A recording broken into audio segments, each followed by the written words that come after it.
Bismillahirrahmanirrahim. Assalamualaikum warahmatullahi wabarakatuh. Kaum muslimin dan muslimat jamaah salat subuh Masjid Imam Syafi'i rahimani wa rahimakumullah ajma'in. Pada kesempatan yang baik ini kita lanjutkan pembacaan hadis kitab Bulughul Maram yang ditulis oleh Al-Hafidz Ibnu Hajar Al-Asqalani rahimahullah, masuk pada hadis yang ke-34, masih tata cara kaitannya dengan wudu dan juga ketika bangun tidur. Dari Abi Hurairah radhiyallahu an, beliau berkata, Rasulullah sallallahu alaihi wasallam bersabda, "Idza staiqadha ahadukum min manamihi falyastansir thalathan." Apabila salah seorang dari kalian bangun dari tidurnya, maka hendaklah dia beristinsar. Apa artinya? Mengeluarkan air dari hidung setelah sebelumnya memasukkan air ke dalamnya. Istinsyar. Fa inna syaitana yabitu ala khaysyumihi.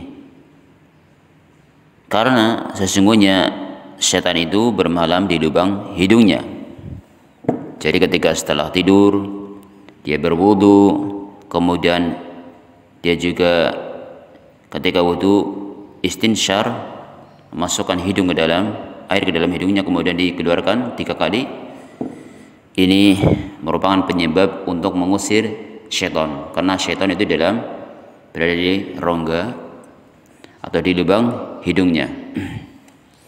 Hadis ini hadis muttafaqun alaih.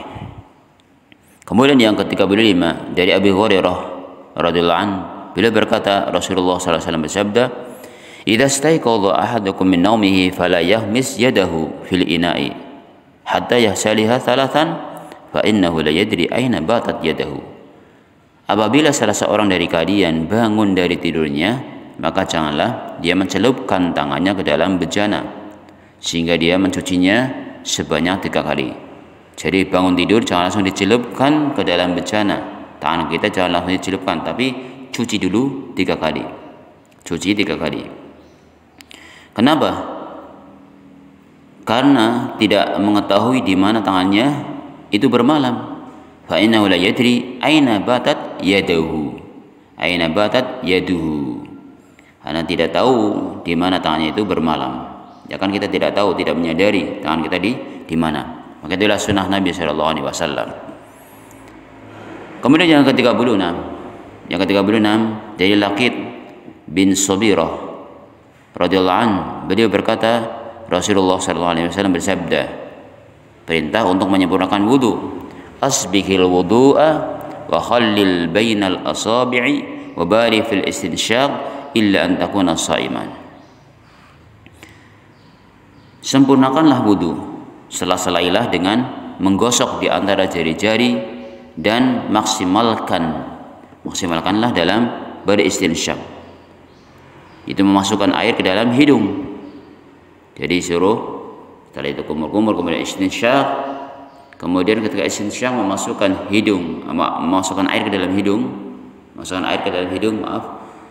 itu dengan sungguh-sungguh, ya.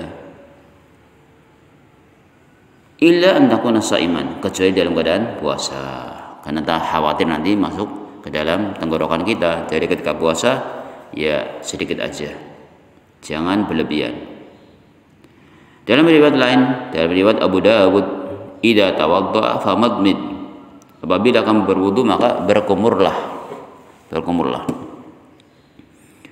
Kemudian dari Utsman radhiyallahu anhu, Nabi sallallahu alaihi wasallam kana yuhallilu lihyatahu fil wudu'i, bahwasanya Nabi sallallahu alaihi wasallam biasa menyala-nyala jenggotnya dalam berwudu. Jadi ketika berwudu sambil disela-selai jenggotnya disela-selai biar terkena air. Nah, itu yang diajarkan oleh Nabi kita Muhammad sallallahu alaihi wasallam. Hadis diriwayatkan oleh Imam Tirmidzi dan disahihkan oleh Ibnu Khuzaimah. Kemudian hadis yang ke-38 adalah dari Abdullah bin Zaid radhiyallahu anhu, anna Nabi sallallahu alaihi wasallam utiya bi thulutsai muddin faja'ala yudalliku dira'aihi, bahwasanya Nabi sallallahu alaihi wasallam dibawakan air 2/3 mud. Lalu beliau mulai menggosok kedua tangannya. Wallahu taala alam bisawab. Ini hadis tentang tata cara wudu sampai hadis yang ke-38. Semoga Allah Subhanahu wa taala berkahi kita semuanya. Barakallahu fikum ajmain. Assalamualaikum warahmatullahi wabarakatuh.